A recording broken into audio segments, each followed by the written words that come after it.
कर्मण्येवाधिकारस्ते मा फलेषु कदाचन मा कर्मफलहेतुर्भूः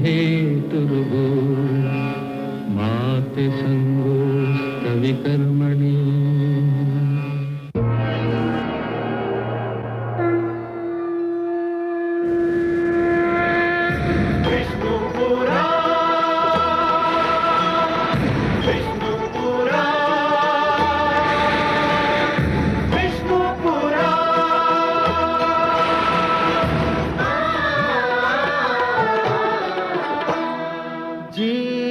ज्ञान ब्रह्म ज्ञान अथ श्री विष्णु पुराण ओम की कथा महान जय श्री विष्णु पुराण विष्णु पुराण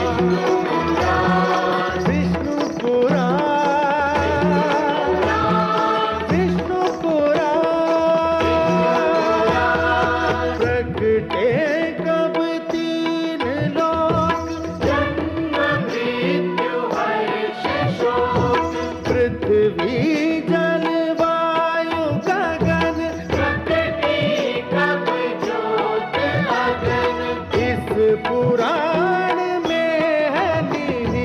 जप तप और योग ध्यान विष्णु पुराण विष्णु पुराण विष्णु पुराण।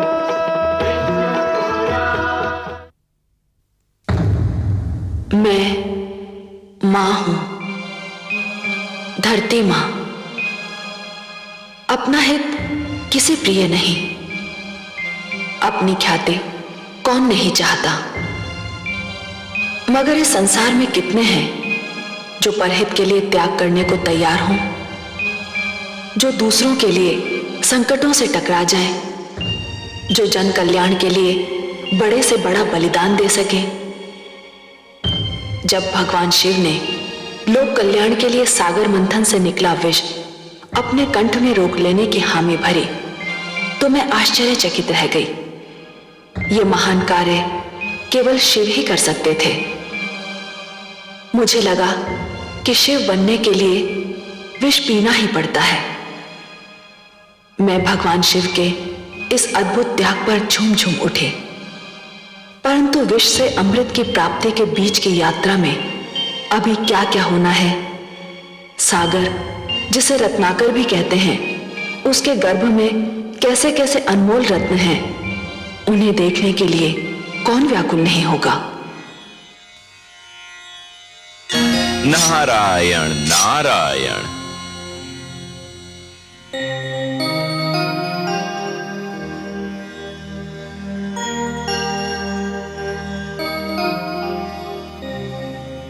माते, जिसके अधरों की मधुर मुस्कान सारे संसार को आनंद का संदेश देती है, जिसके सुंदर मुखड़े का ध्यान ही प्राणियों के मन में उजाला कर देता है, आज स्वयं वही दुख और चिंता की मूर्ति बनी हुई है। किस चिंता ने आपके सुंदर मुख को अपनी छाया से ढक रखा है माते? मैं बहुत दुखी हूं देवर्षि, बहुत चिंतित, बहुत हताश। कल ब्रह्मा जी ने मेरा स्वयंवर रखा है, कल मुझे किसी के गले में वरमाला डालनी ही है। तो इसमें इतनी चिंता की क्या बात है माते? मुझे तो ये चिंता है देवर्षि कि इस स्वयंवर समारोह में उन्होंने सभी को आमंत्रित किया है, पर मेरे नारायण को कोई निमंत्रण नहीं भेजा। मैं तो उनके अतिरिक्त किसी और के गले में वरमाला डालने की सोच भी नहीं सकती। और पिताश्री ने उन्हीं को नहीं बुलाया? हाँ, यही चिंता मुझे व्याकुल किए जा रही है। ये तो वास्तव में अन्याय है। आप ही कुछ कीजिए ना देवर्षि। मैं अपने नारायण से विनती अवश्य कर सकता हूं, पर बिना निमंत्रण के वे आएंगे या नहीं, ये तो उन पर ही निर्भर करता है। नारायण नारायण।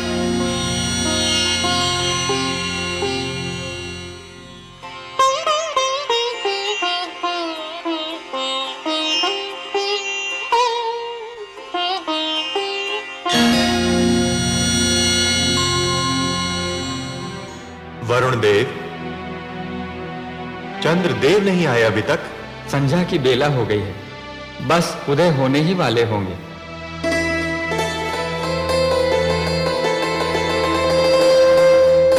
लीजिए आगे चंद्रदेव।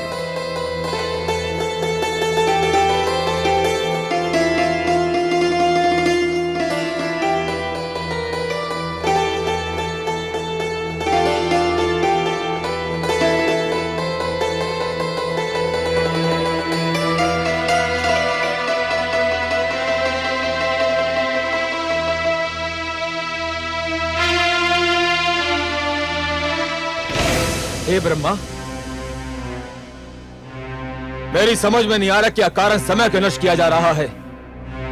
जिन दानवर देवताओं को आमंत्रित किया था वे सब तो आ चुके हैं, अब देर किस बात की?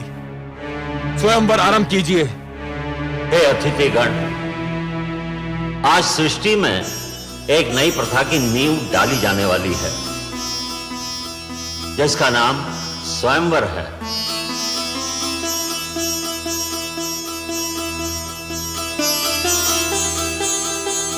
अर्थात अपनी इच्छा से अपने लिए वर चुनने का अधिकार केवल कन्याओं को प्राप्त होगा।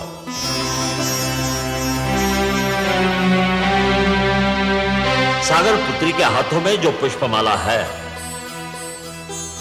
इसे ये उसी के गले में डालेंगी जिसको ये अपने योग्य समझेंगी, जो इनका मन भावन होगा।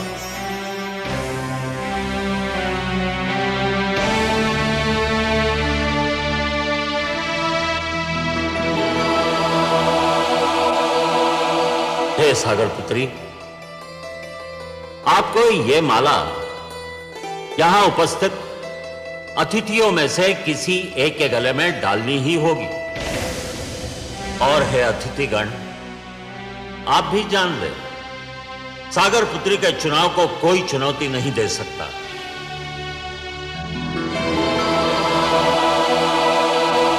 ये जिसे चुनेंगी उसी को इनका अंतिम निर्णय समझा जाएगा। उस पर कोई विवाद नहीं करेगा, किसी को भी आपत्ति करने का अधिकार नहीं होगा। हे देवी, मैं स्वयंवर समारोह के आरंभ की घोषणा करता हूं। आगे बढ़िए और जिसे आप अपने योग्य समझें उसके गले में यह पुष्पमाला डाल दें।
मैं जानता था यही होगा।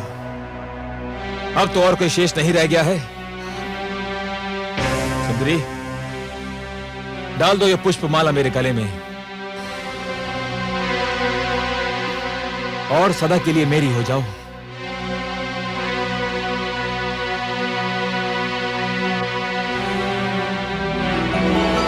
सुंदरी, इतना विलंब क्यों?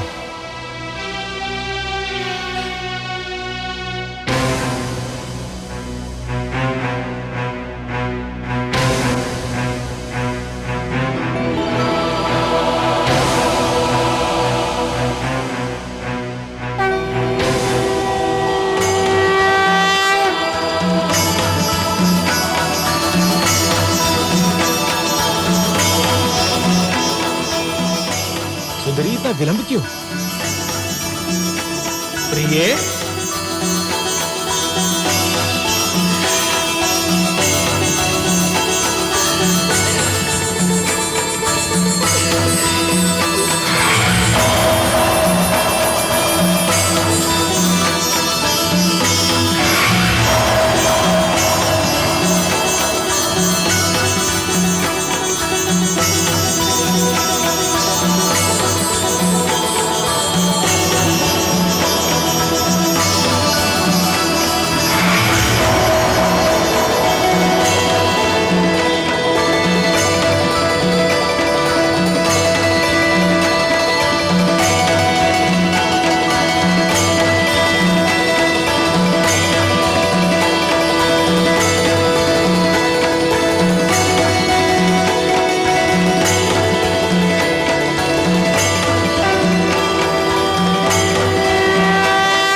लक्ष्मी ने हर वक्ष पर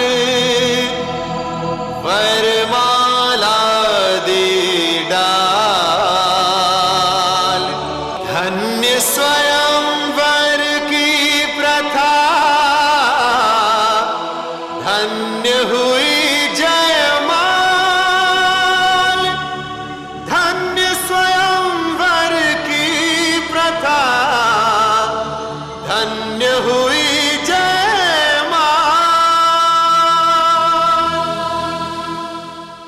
लक्ष्मी नारायण की, लक्ष्मीपति की, लक्ष्मी नारायण की, लक्ष्मीपति की, लक्ष्मी नारायण की, लक्ष्मीपति की। स्वागत है सर्वेश्वर। स्वागत है माता। आइए।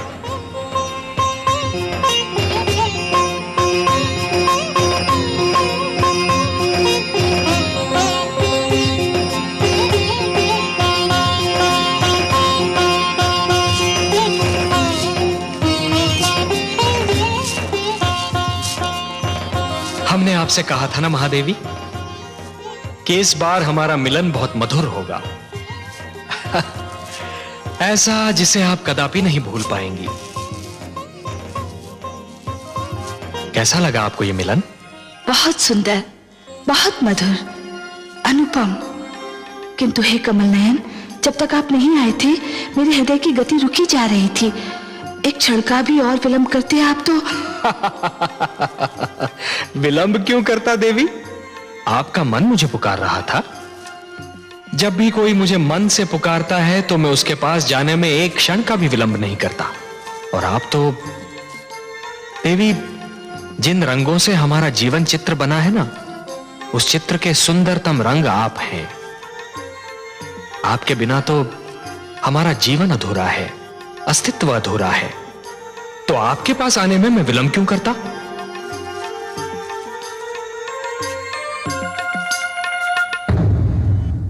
मैं मां हूं, धरती मां। श्री विष्णु ने अपना वचन निभाया। सचमुच माता लक्ष्मी से इस बार उनका मिलन इतना अधीर था कि स्वयं मेरी आंखों में हर्ष के आंसू छलकने लगे।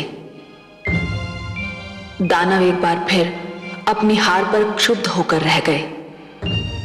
वे शायद इसके बाद मंथन पर भी तैयार न होते, पर दैत्य गुरु शुक्राचार्य अब अपने लिए अमृत पाने को इतना व्याकुल थे कि उन्होंने अपने दैत्य शिष्यों को सागर मंथन में सहयोग देने पर विवश कर दिया। मंथन फिर आरंभ हुआ। सागर ने अपने गर्भ में छिपे अनमोल कोष लुटा दिए। समुद्र की तह से कामधेनु निकली। ऐरावत, अश्व, कल्प वृक्ष जैसे अनमोल रत्न निकले, पर प्रतीक्षा तो थी अमृत की, उस पदार्थ की जो मृत्यु की मृत्यु है। और फिर वो घड़ी आ ही गई।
चित्ररथ वो देखो।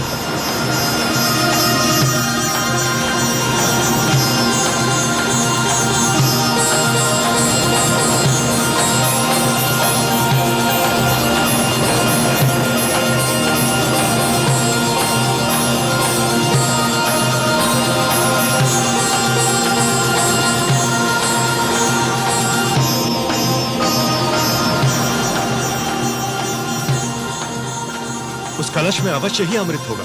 अमृत? अमृत?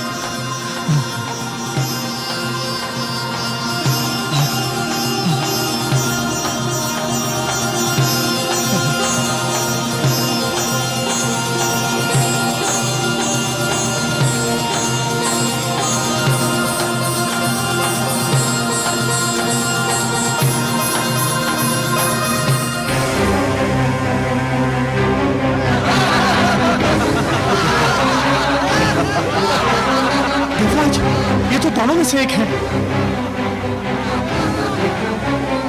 हमारे साथ धोखा हुआ है।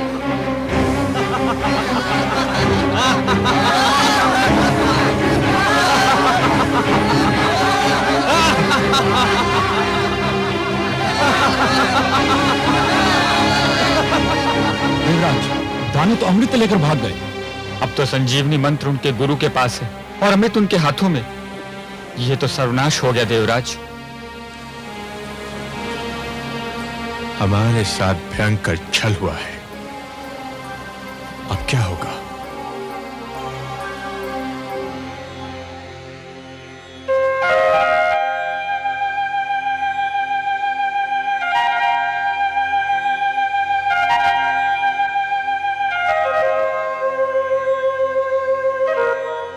हे जगदीश्वर, ये तो अनर्थ हो गया।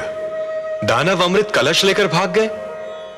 संजीवनी और अमृत दोनों की शक्ति पाकर तो वे समस्त सृष्टि का सर्वनाश कर डालेंगे। असंभव। यह असंभव है देवराज। यदि संसार पर दानव संस्कृति का राज हो गया तो सृष्टि की रचना का सारा उद्देश्य ही समाप्त हो जाएगा। सृष्टि की रचना तो सुंदर विचारों के पनपने के लिए, शांति की सुगंध फैलाने के लिए और मानव को उन्नति के शिखर तक पहुंचाने के लिए की गई है। नहीं देवेंद्र, नहीं। धरती पर दानवी विचारों के लिए कोई स्थान नहीं है। दानव संस्कृति का उत्थान सृष्टि के सौंदर्य का अंत होगा, और मैं यह कदापि नहीं होने दूंगा देवेंद्र। आप चिंता न कीजिए, अमृत पर केवल देवताओं का अधिकार है, और अमृत कलश को आप तक पहुंचाना मेरा उत्तरदायित्व। हे त्रिलोकीनाथ, आप चाहें तो क्या नहीं कर सकते। यह आशा लेकर ही तो हम आपके चरणों में उपस्थित हुए हैं।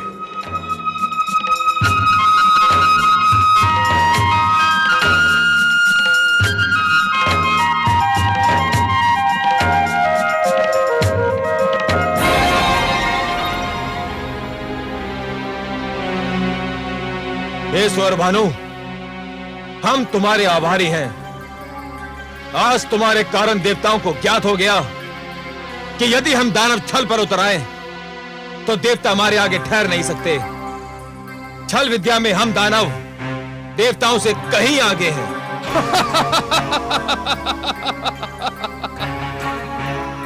मुझे तो गुरुदेव ने भेजा ही इसी उद्देश्य से था कि मैं अमृत को देवताओं के हाथों में ना पड़ने दूं। अब ये सारा अमृत हम पी जाएंगे दानवराज। देवतागण इसकी एक बूंद को भी तरस जाएंगे। चले थे अमृत पीकर अमर होने।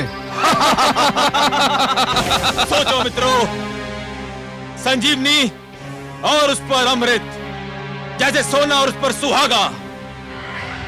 अब हम तीनों लोगों पर छा जाएंगे।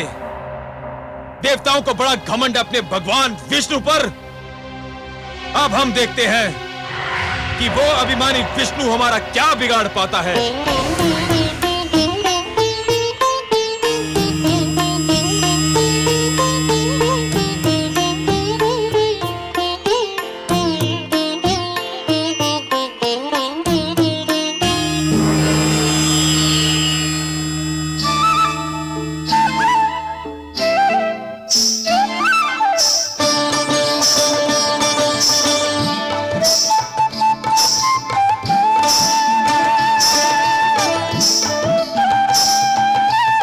कलश स्वर भानु और अमृत का वितरण आरंभ करो।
हे सुंदरी, हे मृगलोचिनी, पुष्प की डाल से लचकते शरीर वाली, चूड़ियां बजाती, पायल झनकारती, हमारे मन पर बिजली गिराती, किस लोक की वासी हो तुम और क्या नाम है तुम्हारा? मेरा नाम मोहिनी है। मोहिनी नहीं, मन मोहिनी कहो। सुंदरी, तुमने तो पहली झलक में हमारे मन मोह लिए। मन करता है तुम्हारे चरणों में अपना तन मन बिछा दूं, तुम्हारी बल खाती काया पर पूरा दानव लोक लुटा दूं। इतने सुंदर स्वरूप से हमारे मन को छलने वाली तुम्हारे दर्शन पाकर हमारे नेत्र धन्य हो गए। यद्यपि तुम्हारा आना मेरे लिए सौभाग्य और गर्व की बात है, परंतु मेरे सभागार की शोभा बढ़ाने का उद्देश्य क्या है? मैंने सुना है कि तुम दानवों ने अमृत प्राप्त कर लिया है। तुम्हारे गुरु के पास संजीवनी मंत्र और तुम्हारे पास अमृत। अब तो कोई तुम्हारे सामने सिर उठा ही नहीं सकता। शक्तिशाली को कौन प्रणाम नहीं करता। इसलिए मैं तुम्हें इस दोहरी सफलता पर बधाई देने आ गई। ऐसे नहीं सुंदरी, ऐसे नहीं। फिर कैसे? हमें बधाई देना है तो तुम्हारे पांव में बंधी जिस पायल ने हमारे हृदय की धड़कनें तीव्र कर दी, उसी छम छम से हमें बधाई दो। तुम्हारी जिस बोली ने हमारे मन की वीणा के तारों को छेड़ दिया, उसी बोली द्वारा हमें बधाई दो। अपने सुंदर मुखड़े को दमका के, अपनी कंचन काया को लचका के हमें बधाई दो। तुम जैसे महाशक्तिमान की इच्छा पूरी न करूं, मुझ में ये साहस नहीं।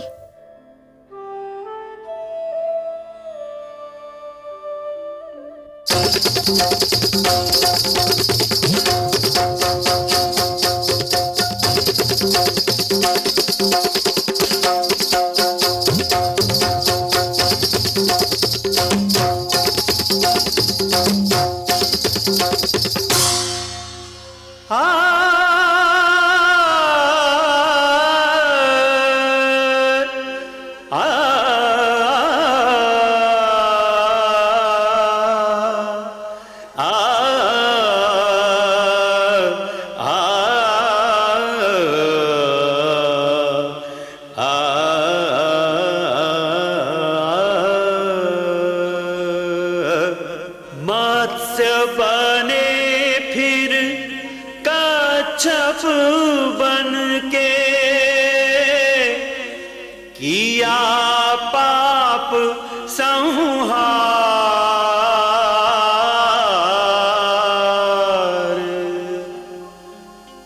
अब नारी के रूप में प्रगटे,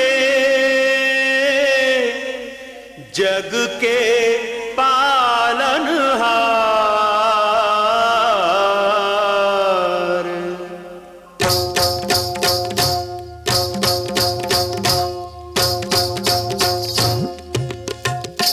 देखो आज लियो हरि रूप मोहनिया, आज लियो हरि रूप मोहनिया, जो इस जग को नाच नचाए, जो इस जग को नाच नचाए। देखो उस नटवर ने बांधी पैंजनिया, जनक जननन झुमक छननन, जनक जननन झुमक छननन। देखो आज लियो हरि रूप मोहनिया।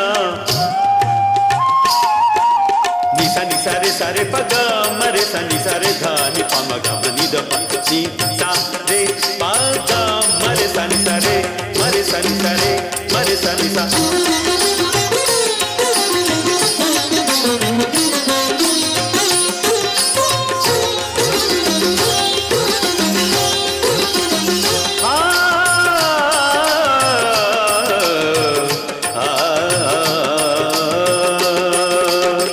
कनकलता कामिनिया बन के दामिनी दम के, छलियों को छलने को मोहक रमणी बन के, हृदयों को व्याकुल कर मदमाते नैनन से नैन बाण मारत है। आज चक्र को तज के देखो विश्व सजन आज सजनिया विश्व सजन भय आज सजनिया जो इस जग को नाच नचाए जो इस जग को नाच नचाए देखो उस नटवर ने बांधी पैंजनिया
ज्वाला है चितवन की हाला है हर मन मत वाला है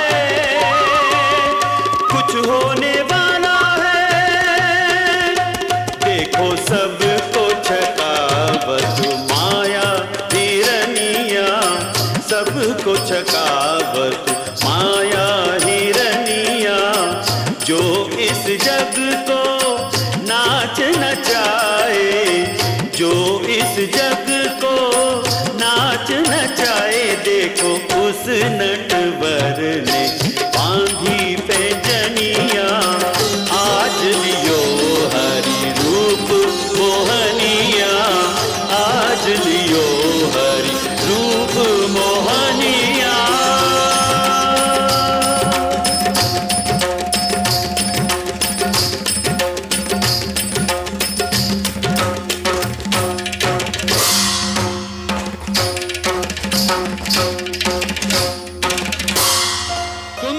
अति सुंदर सुंदर हे सुंदरी, अमृत पाकर हम बहुत प्रसन्न थे। तुम्हारा ये रूप, तुम्हारा ये छल बल, तुम्हारी ये मन को गुदगुदाती मुस्कान किसी अमृत से कम नहीं। यदि तुम ये अमृत हमें अपने हाथों से पिला दो तो इसकी मिठास और भी बढ़ जाएगी। तुम्हारे स्पर्श की मिठास अमृत में घुल जाएगी तो इसका स्वाद और भी बढ़ जाएगा। मैं आपकी आज्ञा कैसे टाल सकती हूँ दानवराज? परंतु क्या? हे दानवराज, जिस प्रकार धूप बिना छांव के महकता नहीं होती, दिन बिना रात्रि सुहानी नहीं लगती, उसी प्रकार आपकी सभा भी देवताओं बिना सूनी लग रही है। देवताओं बिना? भूल गए? सागर मंथन में वो आपके सहयोगी थे। परंतु वे हमारे शत्रु हैं, हम उनको क्यों बुलाएं? हे दानवराज, आप उन्हें इसलिए बुलाएं कि वे छोटे, आप महान हैं। वे अन्यायी हैं, आप न्यायप्रिय हैं। वे छलिए हैं, पर आप निश्चल है। न्याय कहता है कि इस अमृत पर उनका भी अधिकार है। निश्चलता कहती है कि आधा अमृत आप पिए और आधा वे। महानता कहती है कि छोटों को भुला देना भी छोटापन है।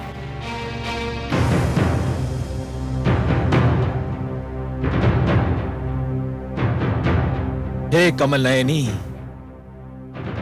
तुमने हमारे मन को हर लिया है। तुम्हारी बात टालना हमारे वश की बात नहीं। पर चल, देवताओं को बुलाया जाए।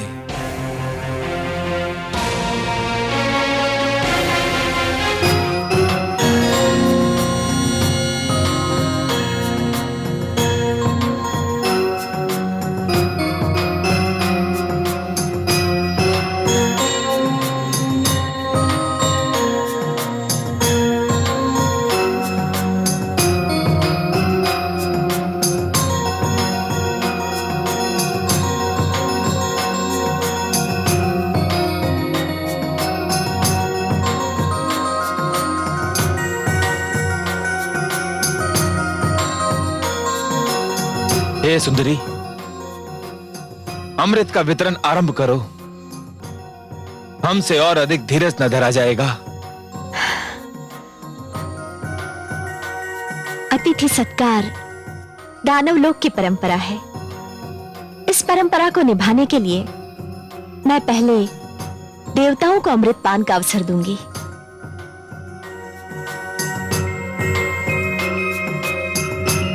कैसे तुम्हारी इच्छा।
ये तो देवता के वेश में दानव सौरभानु है।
कलश तो रिक्त है।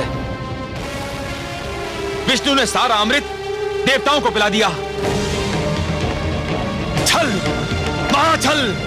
विष्णु ने एक बार फिर हमसे छल किया, हमें मोहिनी बनकर ठग लिया। विष्णु, सावधान। मैं यहां हूं कालकेतु।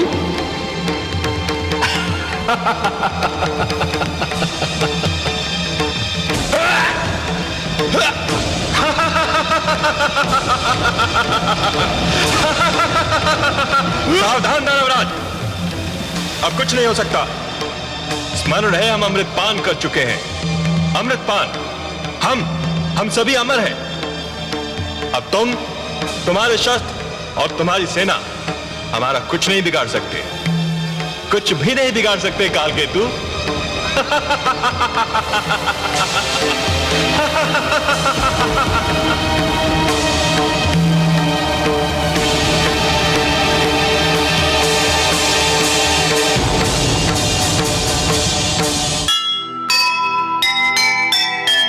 एक नहीं उसकी चली, हारा फिर एक बार।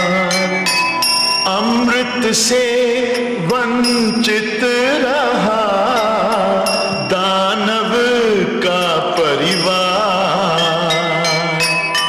देर सही उसके यहाँ नहीं मगर अंधेर,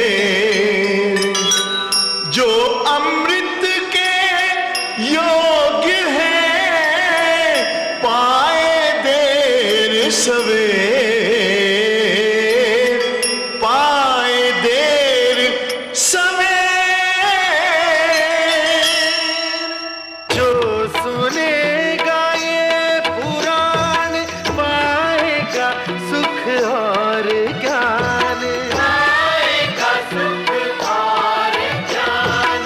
कर्म को ही धर्म जान, प्रेम की तू छेड़तान, प्रेम की तू छेड़तान। बीते युग बता रहे हैं, बीते युग बता रहे हैं, सत्य पथ पे चल सुजान। विष्णु पुराण